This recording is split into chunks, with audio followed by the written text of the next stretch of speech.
കേരളത്തിലേക്ക് 2 പുതിയ വന്ദേ ഭാരത് സർവീസുകൾ കൂടി ലഭിക്കുമെന്ന സൂചന നൽകി കേന്ദ്രമന്ത്രി സുരേഷ് ഗോപി. വന്ദേ ഭാരത് സ്ലീപ്പർ ട്രെയിനാണ് ഇനി വരികയെന്നും എത്രയും പെട്ടെന്ന് ഇത് സാധ്യമാകുമെന്നാണ് തനിക്ക് ലഭിച്ച വിവരമെന്നും സുരേഷ് ഗോപി വ്യക്തമാക്കി. എറണാകുളം ബംഗളൂരു വന്ദേ ഭാരത് എക്സ്പ്രസിന്റെ കോച്ചുകളുടെ എണ്ണം 8 നിന്ന് 16 ഉയർത്തിയതിന്റെ ഫ്ളാഗ് ഓഫ് ചടങ്ങിൽ സംസാരിക്കുകയായിരുന്നു അദ്ദേഹം. നിലവിൽ 3 വന്ദേ ഭാരത് ട്രെയിനുകളാണ് കേരളത്തിൽ സർവീസ് നടത്തുന്നത്. കാസർഗോഡ്, തിരുവനന്തപുരം, മംഗലാപുരം, തിരുവനന്തപുരം, എറണാകുളം, ബംഗളൂരു എന്നിവയാണവ.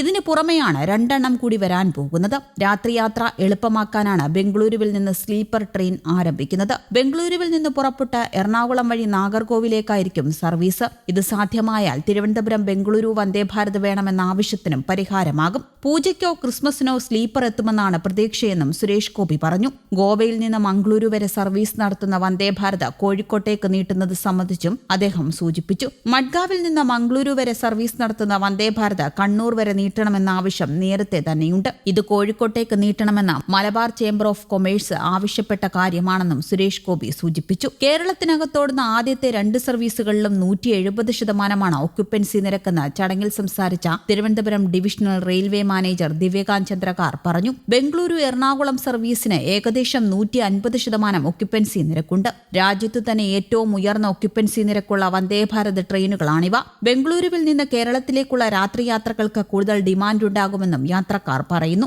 ബംഗളൂരുവിൽ നിന്ന് പുറപ്പെട്ട് എറണാകുളം വഴി നാഗർകോവിൽ വരെ സർവീസ് നടത്താനാണ് ഉദ്ദേശിക്കുന്നത്. ഇതുവഴി നിലവിലെ യാത്രാസമയം ഗണ്യമായി കുറയ്ക്കാൻ ഈ ട്രെയിന് സാധിക്കും. 14 മുതൽ 15 മണിക്കൂർ സമയമെടുത്താണ് നിലവിലെ ഏറ്റവും വേഗം കൂടിയ ട്രെയിനായ ബംഗളൂരു നാഗർകോവിൽ എക്സ്പ്രസ് സർവീസ് നടത്തുന്നത്. മറ്റ് ട്രെയിനുകൾ 20 മണിക്കൂർ വരെ സമയമെടുക്കുന്നുണ്ട്. ഇത് 12 മണിക്കൂറായി കുറയ്ക്കാൻ വന്ദേ ഭാരത് സ്ലീപ്പർ ട്രെയിന് സാധിക്കും. തിരുവനന്തപുരം ബംഗളൂരു വന്ദേ ഭാരത് വേണമെന്ന ആവശ്യത്തിനും പരിഹാരമാകുമെന്ന് സുരേഷ് ഗോപി പറഞ്ഞു. എറണാകുളം വരെയുള്ള വന്ദേ ഭാരത് സർവീസ് തിരുവനന്തപുരത്തേക്ക് നീട്ടുന്നതിനെക്കുറിച്ചും ആലോചനയുണ്ട്. പൂജയ്ക്കോ ക്രിസ്മസിനോ സ്ലീപ്പർ എത്തുമെന്നാണ് പ്രതീക്ഷയെന്നും സുരേഷ് ഗോപി പറഞ്ഞു. ഗോവയിൽ നിന്ന് മംഗളൂരു വരെ സർവീസ് നടത്തുന്ന വന്ദേ ഭാരത് കോഴിക്കോട്ടേക്ക് നീട്ടുന്നത് സംബന്ധിച്ച് ഉയർന്ന ആവശ്യങ്ങളോടും മന്ത്രി പ്രതികരിച്ചു. മഡ്ഗാവിൽ നിന്ന് മംഗളൂരു വരെ സർവീസ് നടത്തുന്ന വന്ദേ ഭാരത് കണ്ണൂർ വരെ നീട്ടണമെന്ന ആവശ്യവും നേരത്തെ തന്നെയുണ്ട്. ഇത് കോഴിക്കോട്ടേക്ക് നീട്ടണമെന്ന് മലബാർ ചേംബർ ഓഫ് കൊമേഴ്സ് ആവശ്യപ്പെട്ട കാര്യമാണ് സുരേഷ് ഗോപി സൂചിപ്പിച്ചത്. അതിനിടെ പുതിയ കോച്ചുകളുമായി എറണാകുളം ബംഗളൂരു വന്ദേ ഭാരത് സർവീസ് തുടങ്ങി 8 കോച്ചുകളിൽ 530 സീറ്റുകളായിട്ടായിരുന്നു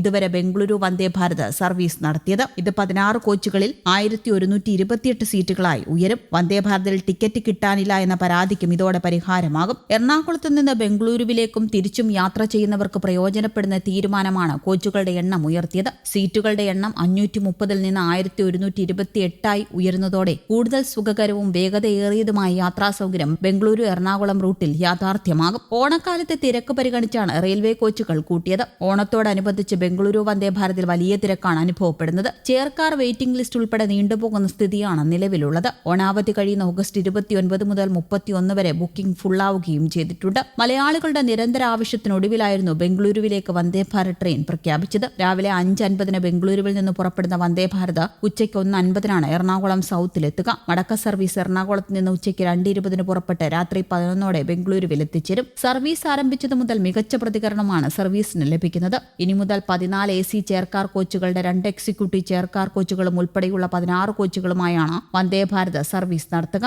ബുധനാഴ്ചകൾ ഒഴികെയുള്ള എല്ലാ ദിവസങ്ങളിലും ഈ Vande Bharat express train service നടത്തുന്നുണ്ട്. News desk Kerala Kaumudi.